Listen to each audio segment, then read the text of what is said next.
En primer lugar, permítanme agradecer esta oportunidad que se me da de dirigirme a este grupo destacado, influyente de líderes en nuestras iglesias. Y ese agradecimiento es mayor porque he visitado varias de las instituciones que están representadas aquí en esta pantalla y en esta reunión. Y por eso, además de un sincero respeto por el trabajo que hacen, me une a varios de ustedes la amistad que comparto con ustedes. Y por esa invitación y por la posibilidad de renovar nuestro contacto, nuestras relaciones, les doy gracias a ustedes y ante todo a Dios. El tema que se me ha pedido es la renovación de la educación teológica en el mundo hispano. Eso del mundo hispano requiere alguna explicación más de la que podamos dar aquí. Al tiempo de que hoy estoy convencido de que es necesario que nuestra educación teológica se encarne en la situación particular de cada pueblo, también veo que el mundo hispano en cada país es cada día más variado, particularmente en lo que se refiere a los contextos y a la educación que se necesita. El mundo hispano hoy es una realidad global que incluye no solamente las Américas, sino también buena parte de Europa, África y hasta Australia. Y no es lo mismo estudiar o vivir como latino en los Estados Unidos que hacerlo en América Latina, o hacerlo en España, o hacerlo en España como latinoamericano. Para dar nada más que un ejemplo, en los Estados Unidos, la explosión de la población hispana y por consiguiente también de la feligresía de las iglesias hispanas produce situaciones que no existían hace unas pocas décadas. Muchos latinos y latinas estudian hoy en programas de educación teológica de habla inglesa y hasta al mismo tiempo se multiplican los programas en español en todo el país. Hay muchos seminarios reconocidos que tienen ya programas en español.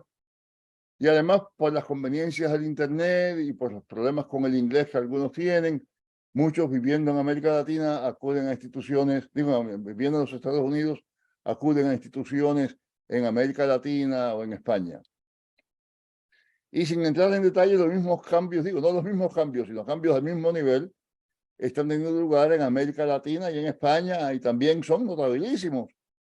Y no son los mismos de un lugar a otro lugar, o de una iglesia a otra iglesia. Y por eso, esta mañana, en lugar de hablar mucho sobre el tema del pueblo hispano, voy a hablar un poquito más sobre el tema de la revitalización de la educación teológica y voy a dejar el tema de la contextualización en cada lugar particular del mundo hispano en manos de ustedes, quienes conocen cada uno su contexto mucho mejor que yo, y posiblemente a esa conversación que tendrá lugar, que para mí es lo más importante, porque lo más importante no es lo que yo diga, sino lo que yo oiga, y por eso estoy mucho más interesado en la última hora que vamos a tener de discusión que en esta hora que ya yo sé lo que voy a decir.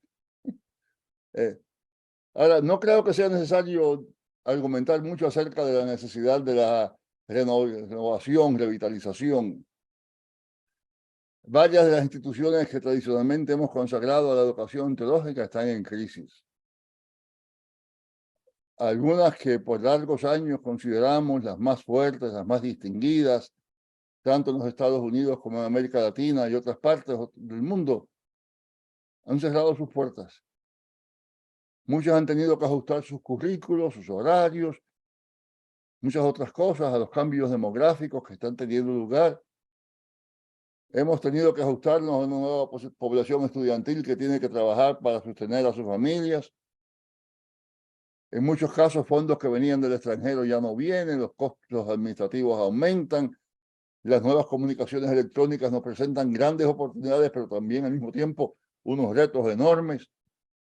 Y todo eso se complicó con la pandemia, que se supone que acabamos de pasar, pero todavía las consecuencias continúan y continuarán.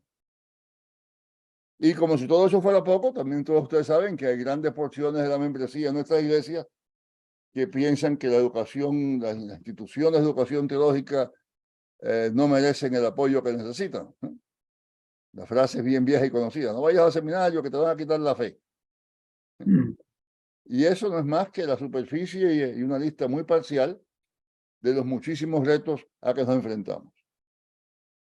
Y por eso me atrevo a felicitarles por el crédito mismo que me han dado al referirse a la revitalización, da por sentado que por muchos obstáculos que haya y por muchas críticas que se nos hagan y por muchos cambios que haya que hacer, que los hay que hacer, que hay que hacerlos, la educación teológica sigue siendo fundamental para la vida misma de la Iglesia. Y al mismo tiempo, la palabra revitalización reconoce también que nos falta algo de vitalidad, que hay algún problema.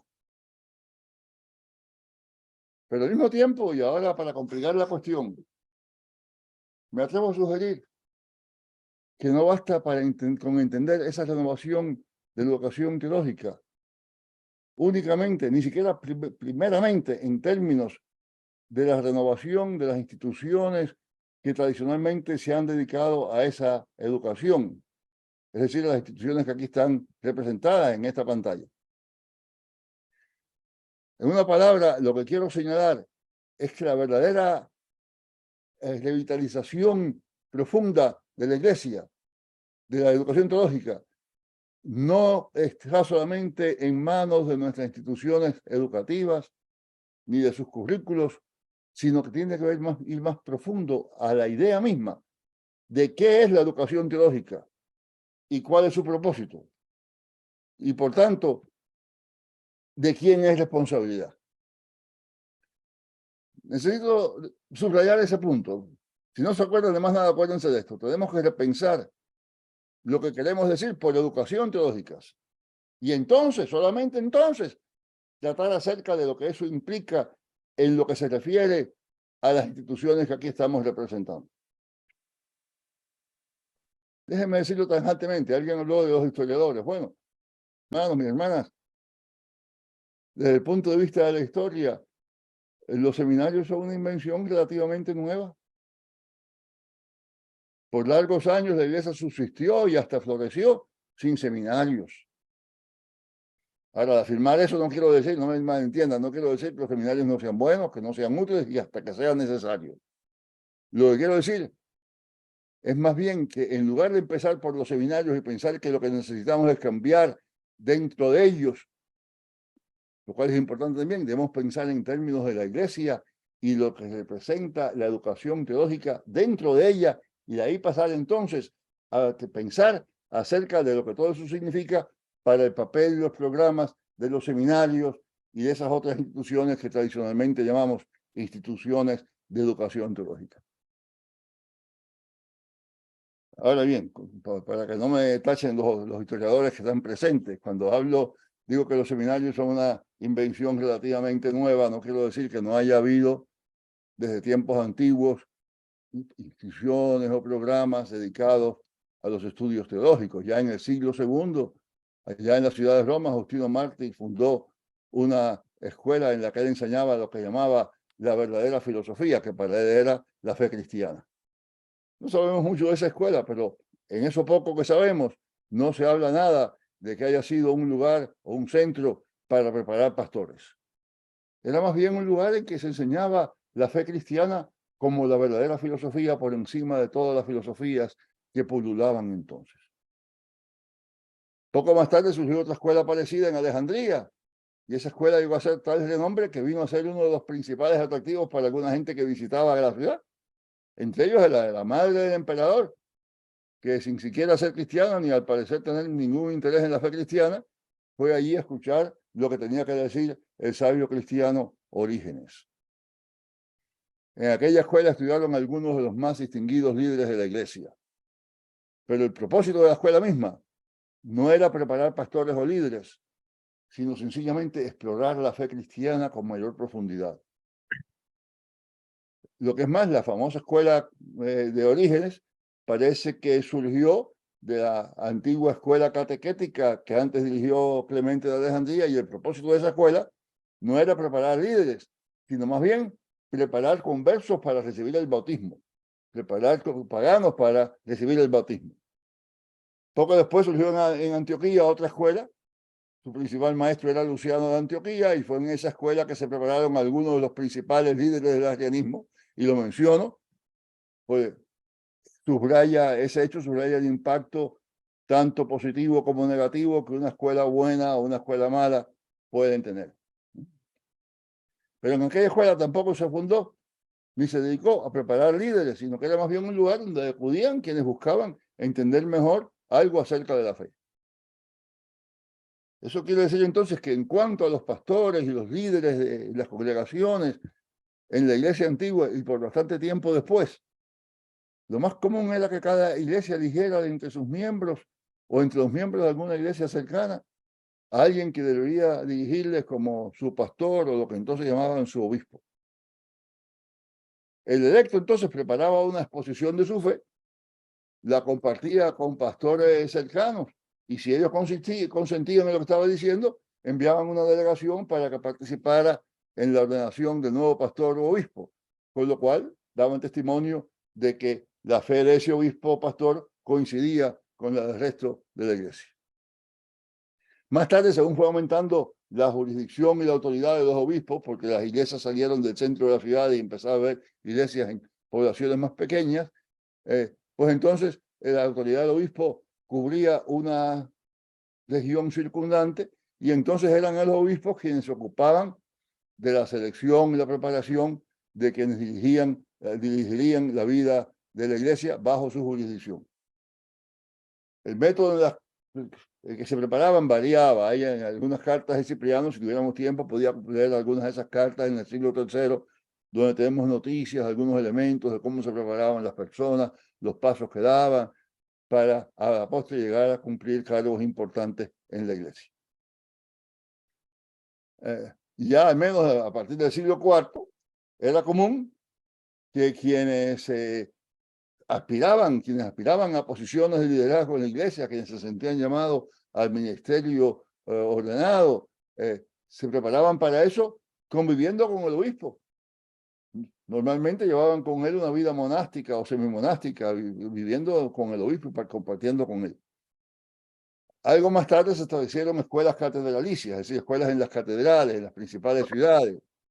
Y esas escuelas servían como lugar para preparar los líderes para todas las iglesias bajo la jurisdicción del obispo de esa catedral.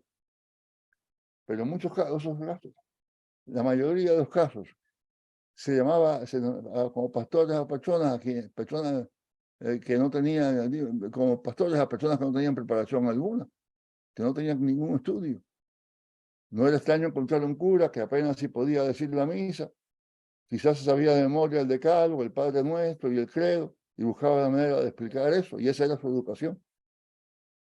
Ahora, eso no quiere decir que todos fueran ignorantes, porque muchas veces pensamos que allá en la Edad Media todos eran ignorantes, ¿no?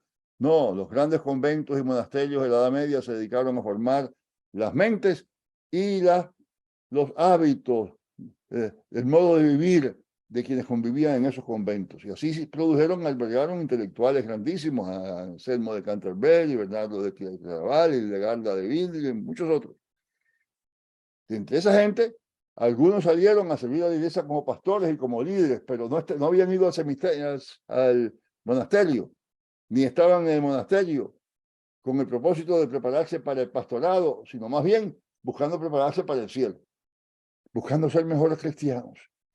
Y entonces cuando se dieron a conocer como mejores cristianos y como personas que entendían la fe, fue muchas veces inesperadamente, en virtud de la fama que alcanzaron los monasterios como centros de formación cristiana, que empezaron las iglesias a acudir a ellos para que les proveyeran líderes, pastores, obispos, arzobispos. También se ha dicho mucho de aquellas grandes universidades que florecieron a partir del siglo XIII y en ellas se vieron grandes eruditos, Tomás de Aquino, Buenaventura, muchos. Algunas de ellas continúan existiendo hasta el día de hoy y no cabe duda que han hecho una enorme contribución en todos los campos de estudio, no solamente los estudios teológicos, sino también las ciencias, las letras, etc. Pero el propósito de las escuelas teológicas de las universidades, que ahora nos parece que eran precursoras del seminario, y en cierto modo lo eran, el propósito de esas escuelas no era preparar pastores o sacerdotes, sino más bien dedicarse a entender la fe y el mundo todo con mayor profundidad y mayor exactitud.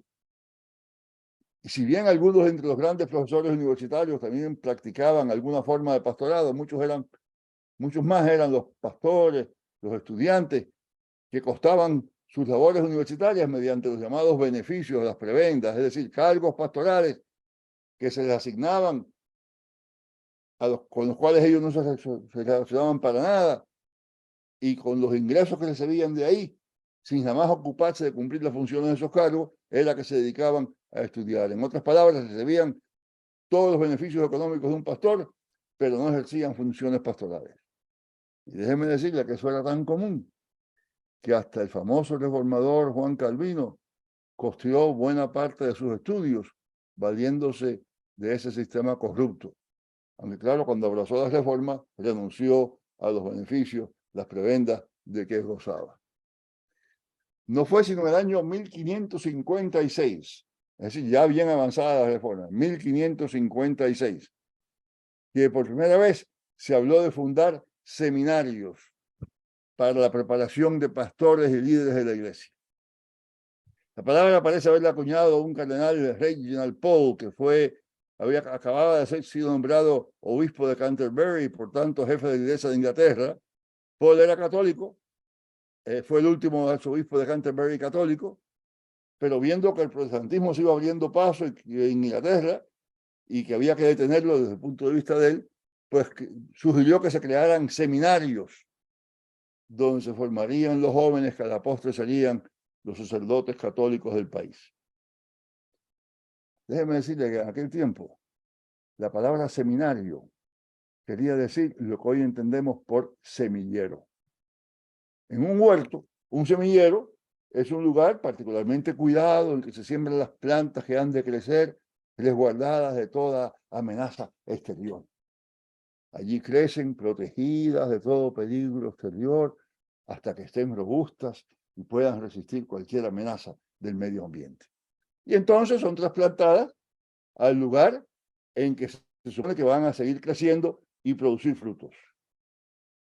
De igual manera, lo que proponía el cardenal Pole eran lugares resguardados de toda contaminación de falsa doctrina, de protestantismo y toda atracción de los placeres del mundo, y allí se prepararían los jóvenes que después serían trasplantados al medio ambiente en que debían servir como sacerdotes y católicos. La idea de Pole cobró fuerza y en el año 1563, es decir, nada más que 7 años después de la propuesta de Pole, el Concilio de Trento, el gran concilio de la Reforma Católica, decidió que en cada diócesis debían establecerse seminarios en los que se prepararían quienes después iban a ser sacerdotes. Y claramente se entendía que aquellos seminarios debían ser como semilleros, donde unos jóvenes inocentes se formarían al resguardo de todo mal. Y el índice de ello es que el concilio mismo determinó que para ser estudiante de ese seminario había que tener al menos 12 años. Algo más tarde se fue creando la distinción entre los seminarios menores que se estudiaban las primeras letras, de lo que estaban hablando algunos de ustedes, ¿verdad? Aprender a leer, etc. Y después los seminarios mayores en los que se estudiaba primero filosofía y luego teología. Y ese sistema continuó existiendo hasta bien avanzado el siglo XX. De todo eso me acuerdo yo. Siguió existiendo hasta el Segundo Concilio Vaticano y sus deliberaciones llevaron a una serie de reformas que no tenemos que discutir aquí, pero reformas bastante radicales. Ahora, no hay que decir que en un 90% el modelo de aquellos seminarios era el antiguo monasterio. La historia fue algo diferente en el caso del protestantismo. El protestantismo nació en una universidad y se dedicó no solamente a la reforma de la iglesia, sino también a la reforma de las universidades y de toda la educación. El propósito de esas reformas educativas era crear tanto un laicado bien instruido e informado como un clero capaz de reeducar a todo el resto de la iglesia. Se cuenta que estaban enseñando cosas nuevas que la gente por generaciones no habían oído. Y había que de alguna manera enseñar de nuevo a la iglesia. ¿Y quién lo va a hacer? ¿Cómo lo va a hacer? Van a tener que ser estas personas que están yendo a la universidad, pero tienen ellos no solamente que preparar, sino preparar gente para que sigan preparando a otros. Y por eso los esfuerzos de Martín Lutero en pro de la educación pública son muy conocidos. Y el siglo siguiente, el moravo Juan Amos Comenio realizó una labor tal que muchos hasta el día de hoy les reconocen como el fundador de la educación moderna. En las universidades, Felipe Melanchthon, el principal discípulo de Lutero, llevó a cabo una obra reformadora que le mereció el título de preceptor de Alemania. Y todo eso ha venido a ser el trasfondo de lo que hoy llamamos nuestros seminarios. En consecuencia, en conclusión, en una medida u otra, los seminarios evangélicos que muchos hemos conocido en el mundo hispano a través de todo el siglo XX y en ocasiones también en este siglo XXI, tienen algo de semillero, algo de monasterio y algo de universidad. Y buena parte de la crisis que hoy nos lleva a hablar de una revitalización, es decir, de una nueva vida, tiene que ver con tiempos cuando la idea misma de un semillero guardado de toda contaminación se ha vuelto ridícula.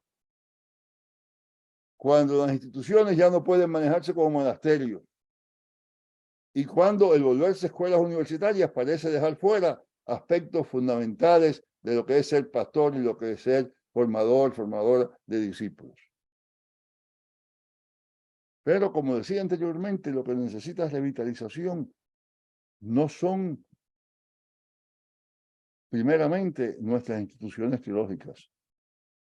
Lo primero que necesita renovación y revitalización es nuestro entendimiento, el entendimiento de nuestras instituciones, el entendimiento de la iglesia toda, de lo que es la educación teológica y a quienes les corresponde la tarea tanto de ofrecer como de recibir la educación teológica. Si volvemos otra vez a pensar por un momento en aquellos primeros siglos de la iglesia, cuando florecieron las escuelas de Justino en Roma, de Orígenes en Alejandría y de Luciano en Antioquía, y recordamos que no se pensaba que el propósito de esas instituciones sería producir pastores o obispos para las iglesias, inmediatamente nos damos cuenta de que la educación teológica, la tarea de la educación teológica, era ante todo responsabilidad de la iglesia en su totalidad y no de las escuelas teológicas. Y veremos también que la educación no empezaba cuando se acudía a una escuela particular, sino más bien cuando por primera vez se escuchaba el mensaje del Evangelio. Y esa educación no terminaba cuando se recibía un diploma o se llenaban ciertos requisitos académicos o cuando se ordenaba, sino cuando por fin se pasaba a morar con Cristo. Vamos a inventarnos un caso hipotético de un albañil pagano en el siglo II. Para darle algún nombre vamos a llamarle Prudencio. Supongamos que un buen día, por asunto de su trabajo como albañil, Prudencio se encontró con un cristiano, vamos a llamarle Aristarco. Y Aristarco le habló a Prudencio de Jesucristo. Puesto que eran tiempos de persecución y en todo caso la iglesia no era bien vista, Aristarco no podía sencillamente decirle a Prudencio, mira, ven a mi iglesia donde vas a oír a un gran predicador, un evangelista que te convencerá. Claro, decir eso quiere decir, yo no sé lo que te debo decir, es otro que te lo va a decir, pero bueno, no podía sencillamente dejar la tarea evangelizadora o educativa en hombros de otro, como hacemos hoy con tanta facilidad. Si para ser cristiano se necesita dar testimonio efectivo de la fe, como cristiano que era, Aristarco mismo tendría que saber también algo de teología para poder responder a las preguntas y las objeciones, las dudas de Prudencio. Y quisiéralo o no, y quisiéramos darle ese título o no, al darle testimonio a Prudencio, inmediatamente Aristarco se volvería maestro de teología. El que fuera o no buen maestro dependería en buena medida de la educación teológica que hubiera recibido. Vamos a seguir por un momento con este imaginario Prudencio. Supongamos que tras muchas discusiones con Aristarco, tras oírle a Aristarco qué cosa es eso de la fe, cuáles son los propósitos de Dios para la creación, para el mundo, para él, Prudencio decide ir a la iglesia a ver lo que allí sucede. Probablemente irá muy temprano en la madrugada, bastante a la salida del sol, porque durante el día la mayoría de los cristianos tienen obligaciones de las que no pueden ausentarse y por tanto no sus religiones no pueden terminar sino antes del amanecer, y lo hacen el primer día de la semana, que es el día de la resurrección de Jesús. Así que desde la noche del sábado, cuando se pone el sol, allí Prudencio se reunirá con unos cristianos que estarán escuchando las escrituras y su interpretación. Lo harán a veces por horas, porque acuérdense, nadie tiene la Biblia. Hay una sola Biblia en la iglesia y a veces ni completa. Y están escuchando por varias horas, están escuchando la lectura y la explicación de esa Biblia. Y si acá le interesa ya más todavía, pues Prudencio va a seguir asistiendo a esas reuniones de cristianos por algún tiempo. Y si después decide que quiere unirse a la iglesia, tiene que comunicarse al pastor, quien entonces le va a añadir a una lista de catecúmenos, es decir, personas que se preparan para el bautismo. Y le va a presentar esa lista de esas personas a la iglesia en su reunión. Y entonces va a empezar para Prudencio, para Prudencio, una educación más formal, tanto en lo doctrinal como en lo práctico y ético. Se le asignará a una persona que le va a guiar en sus estudios y en la reforma de su vida. Por un periodo de al menos 2 años, y posiblemente más, Prudencio tendrá que continuar como catecúmeno, asistiendo a la iglesia para aprender acerca de las escrituras y de la vida cristiana, reuniéndose con otros catecúmenos, pero sin poder participar del acto central del culto cristiano, que es la comunión. Y por fin, unas semanas antes del domingo de resurrección, el pastor va a tomar a su cargo directo la preparación de Prudencio y otros catecúmenos como él, ¿verdad? Y les va a enseñar los elementos del credo y otros puntos esenciales de la doctrina, y va a escudriñar su modo de vida. Y así que la educación teológica que Prudencio empezó en sus primeros encuentros con Aristarco habría continuado a través de 2 años, culminado ahora con una educación recibida directamente del pastor. Y la noche entre el sábado de Semana Santa y el domingo de Resurrección, tras una serie de ceremonias que incluían renunciar al diablo, a su pompa, aceptar a Cristo, etc., Prudencio por fin entraría a las aguas del bautismo. Tras el bautismo mismo se ungiría con aceite y se vestiría con una túnica blanca, y entonces con el resto de los neófitos comenzaría por fin a la iglesia, porque el bautismo no era en presencia de la iglesia, el bautismo era desnudo y en un lugar aparte. Marcharía con el resto de la iglesia, donde la congregación estaría esperando a quienes habían sido bautizados. Y entonces, entre muchas otras acciones simbólicas, se les daría a beber un cáliz de leche mezclada con miel, hasta que por fin se admitiría por primera vez a la comunión. Déjenme decir de pasada algo que puede extrañarnos, pero que parece haber sido común en la antigüedad y que nos debería pensar en algo en nuestros modos de enseñanza. Parece haber sido práctica común en toda la antigüedad, que muy poco de eso se le explicaba al neófito antes de que ocurriera. No se le explicaba qué cosa era el bautismo, no se le explicaba qué cosa era la comunión, no se le explicaba nada de ese cáliz de leche y miel, nada de eso. Sencillamente se le decía que iba a pasar por una serie de ritos importantes y luego en la semana siguiente se le explicaba lo que había acontecido. Por ejemplo, que el cáliz de leche y miel significaba que por fin habían entrado a la tierra prometida. Que las vestiduras blancas que le habían dado desmarcaban como vencedores en Cristo. Que la unción con aceite que habían recibido al salir del agua significaba que ahora eran parte del real sacerdocio, que es la iglesia, pues en el periodo antiguo en Israel se ungía a los reyes y a los sacerdotes. Y ahora tú, como persona ungida, eres parte de este real sacerdocio que es la iglesia.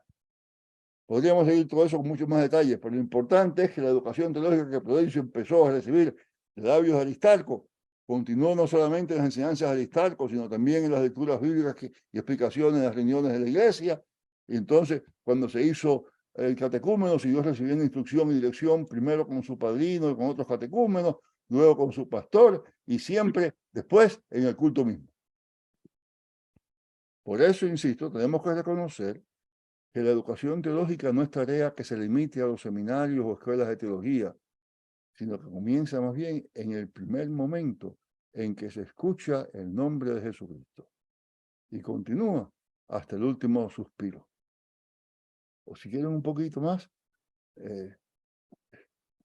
aunque sea de pasada, les puedo decir que según la visión de algunos de los más distinguidos teólogos de los primeros siglos, nuestra educación teológica continuará a lo largo de toda la eternidad.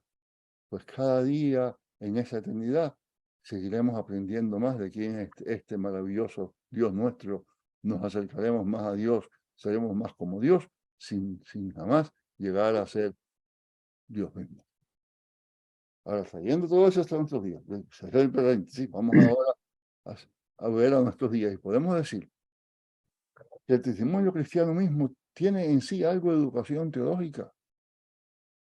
Que la educación teológica del creyente continúa a través de su preparación para el bautismo, en la escuela dominical, tanto de niños como de jóvenes y de adultos, y por cierto es una tragedia que en muchos de nuestros países, en muchas de nuestras iglesias, la escuela bíblica para los adultos se ha cerrado y se ha acabado. En el estudio personal, en el estudio bíblico, en el seminario y hasta la eternidad. Y si eso es cierto, entonces la revitalización de la educación teológica es nada menos que la revitalización de la labor educativa de la Iglesia en todas sus dimensiones. Y la consecuencia de todo eso es que la tarea urgente a que se enfrentan las instituciones que aquí representamos es mucho más seria, mucho más amplia, mucho más difícil, mucho más importante que lo que bien pudiéramos imaginar. No es sencillamente cuestión de reorganizar el seminario. No es solo cuestión de revisar el currículo. No basta con reclutar nuevos alumnos, con añadir nuevos cursos, con emplear mejor los medios cibernéticos. Todo eso bien puede ser necesario. Todo eso es necesario, pero con eso no basta. Y no nos hagamos la idea de que todo eso, por importante que sea, y es importante, que todo eso será necesariamente el mejor punto de partida para responder a los retos del presente. El mejor punto de partida, sugiero, es una reconceptualización radical de lo que entendemos por educación teológica y en consecuencia también de lo que entendemos por buena educación teológica. El mejor modo de explicar eso es empleando dos imágenes o metáforas que han caracterizado dos etapas diferentes en mis propias reflexiones, en mis acciones en pro de la educación teológica del pueblo latino. La primera de esas dos imágenes la recibí del medio ambiente académico en que me movía en mis primeros años de docencia, cuando con otras personas formamos un grupo que buscaba mejorar, incrementar la participación, la entrada del pueblo latino a la educación teológica superior. En ese momento nos preocupaba la mínima presencia del pueblo latino entre el estudiantado en casi todos los seminarios evangélicos norteamericanos y la casi total ausencia de ese pueblo entre el profesorado. Déjeme decirle de paso, cuando empezamos esta cosa, en todos los seminarios protestantes de toda América Latina, de todos los Estados Unidos acreditados por la ATS, yo no sabía de otro profesor que tuviera permanencia sino yo. Así que soy una idea de cuánta gente había. Ahora, para responder a ese reto, nos dedicamos a buscar fondos para aumentar esa presencia, para crear lo que entonces llamábamos una cañería, algo así como un oleoducto que se ocuparía de tomar nuestros líderes más jóvenes y llevarlos a través de todo un proceso que les acompañaría primero a través de sus estudios necesarios para entrar al seminario, luego en el seminario mismo y por fin a los estudios doctorales que eran requeridos para la enseñanza teológica profesional. Como parte de ese oleoducto se creó toda una serie de instituciones y proyectos con el propósito de llevar a nuestros estudiantes tan lejos como fuera posible en el proceso de avanzar de un nivel a otro. Y al mismo tiempo tratábamos de colaborar con otros proyectos que procuraban fines semejantes en América Latina, en otros países, pero eso es harina de otro costal. Hoy sigo convencido, como estábamos entonces, de que la población latina en los Estados Unidos no tiene una representación adecuada en los círculos teológicos. Basta decirles lo siguiente, según el censo, nuestra población es más o menos un 20% de la población total del país. Y nuestra presencia entre el estudiantado de los seminarios acreditados por la Asociación de Escuelas Teológicas es un 4%. Y si eso es ya bastante limitado, todavía también es más limitada la participación en el cuerpo docente. Y por muy bajo que pasa eso, es un cambio radical, un cambio enorme, una gran ganancia entre eso y lo que era hace 40 años. Pero al mismo tiempo, que ha pasado todo eso, hoy estoy convencido de que esa imagen del oleoducto, de la cañería, refleja también un entendimiento incompleto o errado de los propósitos y realidades de la educación teológica. Y por esa razón, en lugar del oleoducto, hoy prefiero hablar de una manguera de regadío. ¿Entienden? Esas mangueras perforadas que se colocan en un cultivo a fin de distribuir el agua que va a través de todo el terreno. El contraste entre esas dos imágenes es evidente. El éxito de una cañería, de un oleoducto, se mide en términos de cuánto líquido llega al final. Cada gota que no llega al final de la cañería es una pérdida. La principal preocupación de quienes cuidan de esa cañería debe ser entonces asegurarse de que nada se derrame o pierda por el camino. Hay que bombear, empujar el agua, todo el líquido, para que hasta la última gota llegue al final. En contraste con eso, el éxito de una manguera de regadío se mide en términos del modo en que el agua se distribuye sobre el terreno y del efecto que tiene sobre todo el regadío, de un extremo a otro. Si el sistema funciona idealmente, cada gota que se derrama en el camino tiene su propósito, tiene su valor, ¿verdad? La gota que sale de la manguera al principio del recorrido no es menos valiosa que la que llega hasta el final. Ciertamente es importante que algunas gotas lleguen hasta ese punto final, pues sin ellas, pues allá también en ese lugar hay que irrigar la tierra. Pero la principal preocupación de quien cuida de una manguera de regadío no es que el agua no se derrame sobre la tierra, sino más bien que cada gota encuentre su debido lugar a la luz de las necesidades del sembrado. Ahora, todo eso puede llevarse al campo de educación teológica. Cuando hablamos de la educación teológica como de una cañería, estamos dando por sentado que nuestro principal propósito es llevar a cada estudiante tan lejos como sea posible. Exagerando un poco las cosas para que queden claros, esto quiere decir que nuestro éxito se mide en términos de aquellos pocos estudiantes que no solamente terminan sus estudios en nuestras instituciones, sino que también avanzan en la educación superior, en la erudición. Y ciertamente la iglesia necesita no solamente eruditos, sino también sabios que sepan responder a los retos de nuestra día. Necesita quienes puedan proveer recursos para que todos los creyentes lleguen a un entendimiento más profundo del Evangelio, de la voluntad de Dios. Necesita quienes sepan responder a las difíciles preguntas que nos plantean los incrédulos, los agnósticos, los creyentes. Necesita quien pueda sugerir respuestas a la vez sólidas y pertinentes a los nuevos retos de cada día, a la luz de las Escrituras, a la luz de las experiencias pasadas, a la luz del análisis de la situación. Pero esas personas no son mejores ni más importantes que los demás creyentes por el solo hecho de encontrarse al final de la manguera de regadío. Al igual que el creyente más humilde y menos docto, la obra de tales personas ha de medirse en términos de su efectividad, regando y fertilizando el terreno que les ha tocado servir. Y todo eso me lleva de regreso a lo que decía anteriormente acerca de la necesidad de reinterpretar lo que entendemos por la educación teológica.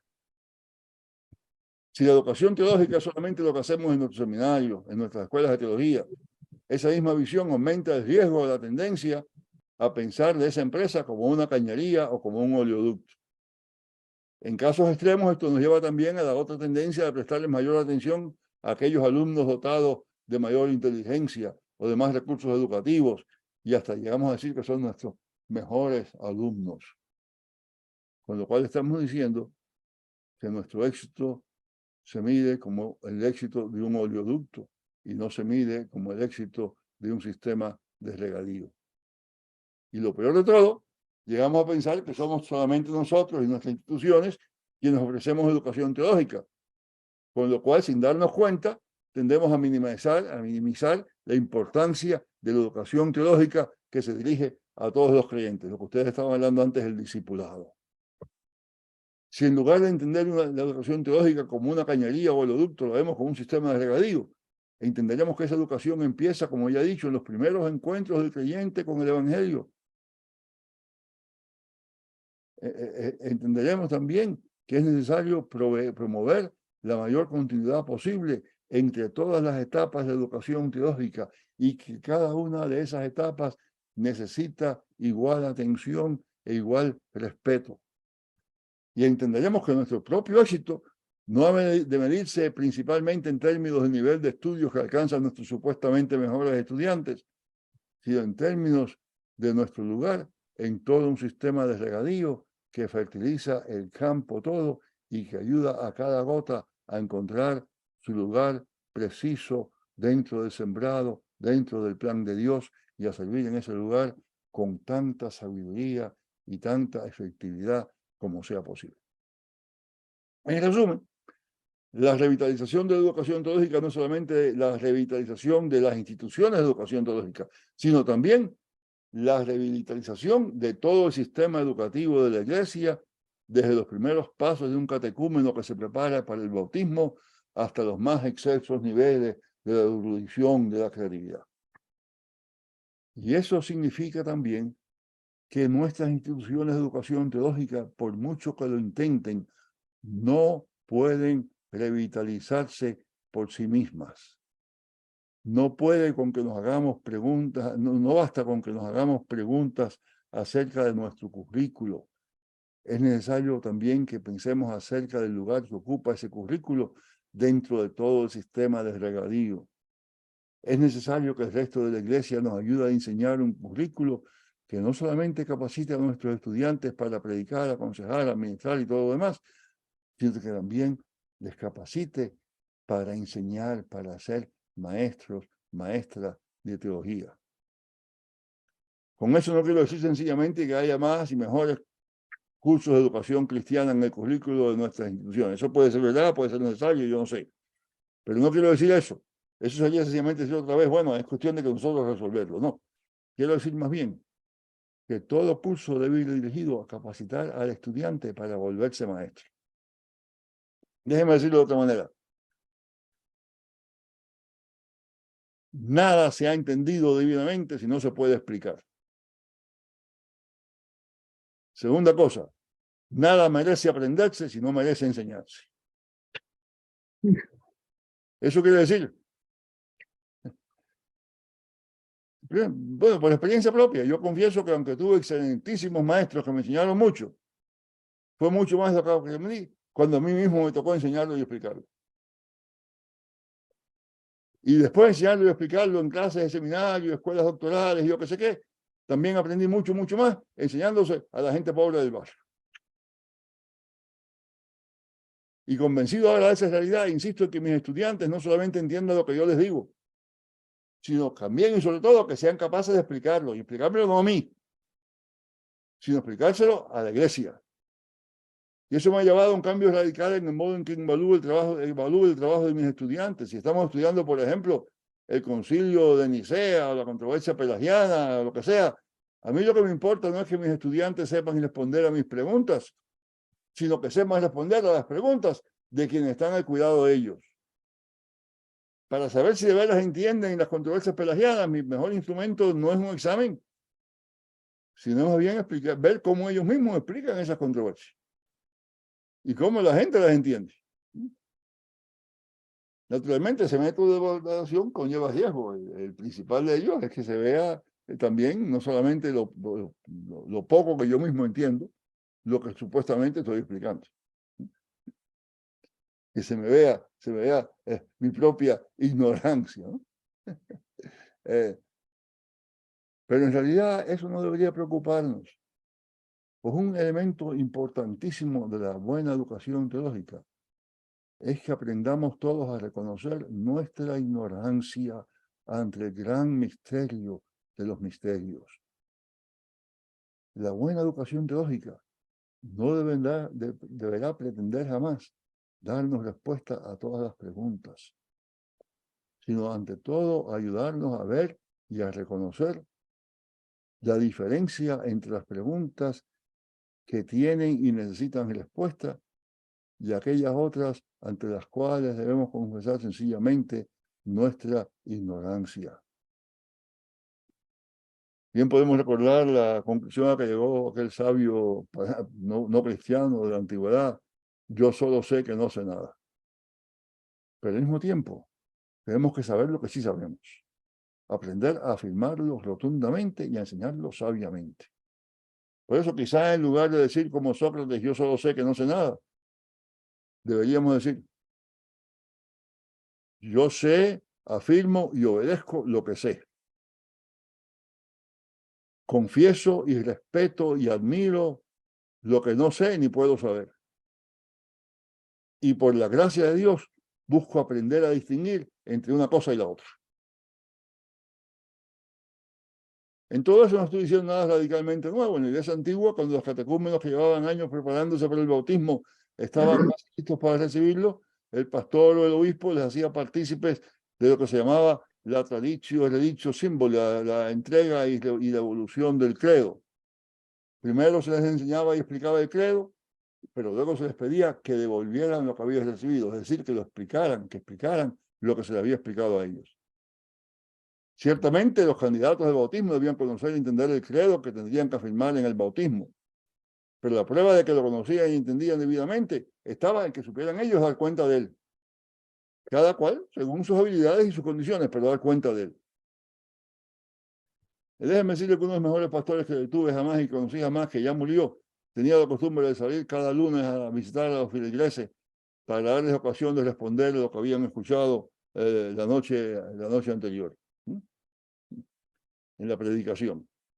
Y no era nada más cuestión de que le aclararan, le preguntaran para cualquier aclaración, y eso pasaba muchas veces, era más bien de darles oportunidad a los feligreses para expresar sus dudas, sus dificultades, sus propias ideas.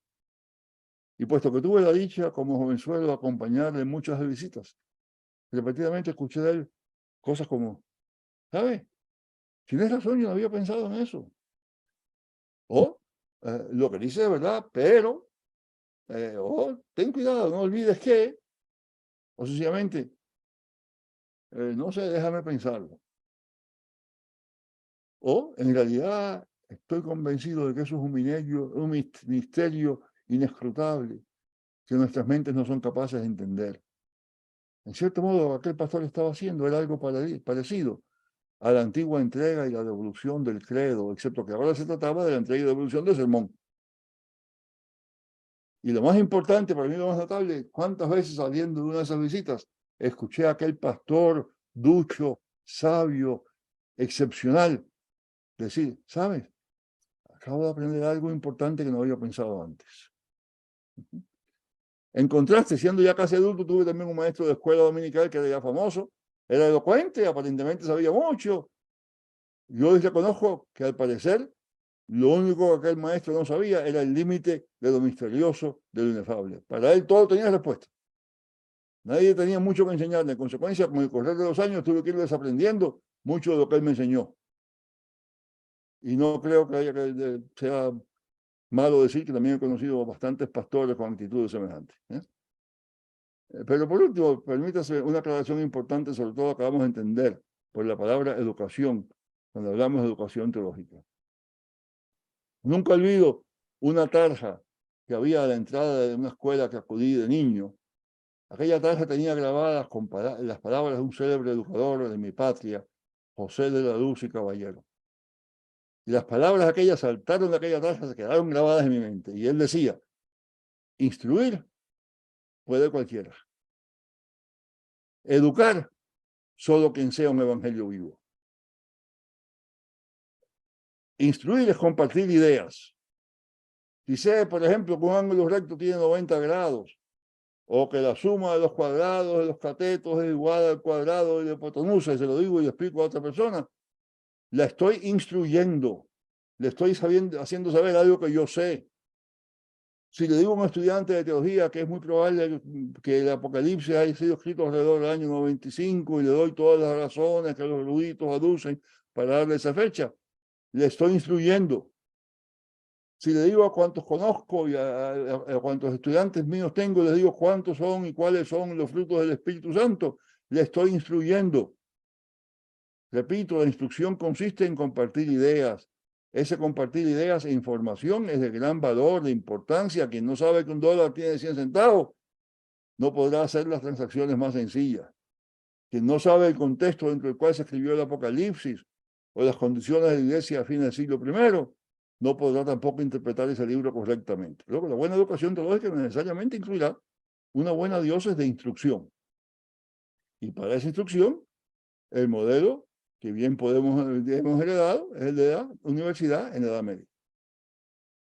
Pero educar no es solamente instruir, no es solamente compartir ideas, es también compartir sueños y dolores, esperanzas, frustraciones, certezas, dudas. Es, en fin, compartir la vida. Compartir la vida como Jesús la comparte con nosotros. Compartirla, cueste lo que cueste. Y compartir no solamente es dar vida, sino también recibirla. Y por eso, en buena medida, nuestras instituciones de educación teológica adoptaron las prácticas de la vida común de los antiguos monasterios. Por eso el seminario en que yo estudié tenía algo de universidad y algo de convento. Todo eso se puede decir también de otra manera. Instruir es informar. Educar es también formar. El propósito de todo ese continuo que es la educación teológica que empieza ya desde el principio de la vida de los creyentes y continúa por toda la vida, no es solamente informarnos, sino también, sobre todo, formarnos. Si la información es importante, porque sin información, si bien la información es importante, esa información sin formación no tiene guía y anda de garete. Eso es cierto no solamente de nuestra labor de educación teológica, sino que es cierto también de la misma revelación de Dios. Uno de los errores más grandes que la iglesia y los teólogos hemos cometido es pensar que Dios se nos revela para informarnos, cuando en realidad la revelación divina tiene sobre todo el propósito de formarnos. Lo que hace que un creyente o una iglesia sean bíblicos no es que se cite mucha Biblia o que se conozca la Biblia de memoria, sino más bien que esa Biblia sea la que nos dé forma como individuos, como iglesia. No estudiamos la Biblia ante todo para entenderla, sino también, sobre todo, para obedecerla. De igual modo, el propósito de los verdaderos estudios teológicos no es enterarnos, sino formarnos. Y esa distinción tiene importancia capital porque frecuentemente hemos confundido la educación teológica con la información teológica. Frecuentemente preparamos nuestros currículos pensando cuidadosamente lo que los estudiantes deben saber, pero se nos olvida pensar mucho en lo que deben ser. Y la consecuencia es que en términos de la distinción de luz y caballero, nuestra supuesta educación frecuentemente se limita a la instrucción. Y a eso, claro, contribuyen también los nuevos métodos de comunicación, cada vez más eficientes para instruir, pero que también presentan nuevas, mayores dificultades como métodos de formación. Y termino entonces lo que estoy diciendo en un punto esencial. La verdadera revitalización de la educación teológica deberá fundamentarse precisamente en lo esencial de su nombre: teológica. Eso implica al menos 4 cosas.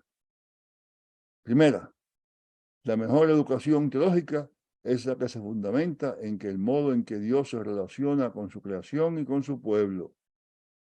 Dios dirige hasta el curso de las más distantes galaxias y también se ocupa de las más pequeñas avecillas del cielo y de cada cabello de nuestra cabeza.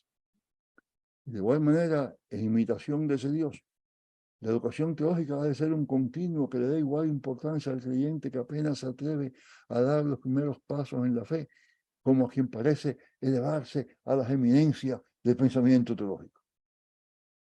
Segunda, cuando Dios se nos da a conocer, no lo hace solamente para informarnos, sino también y sobre todo para formarnos.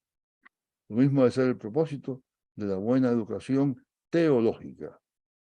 No solo informar, sino también formar. Tercera, aunque nuestra mentalidad moderna nos sorprenda, en la Biblia lo que Dios forma no es tanto individuos como un pueblo. En consecuencia, nuestra educación teológica no puede conformarse con instruir y formar a individuos, sino que tiene que ser parte de un programa de formación e información para todo el pueblo, para la iglesia.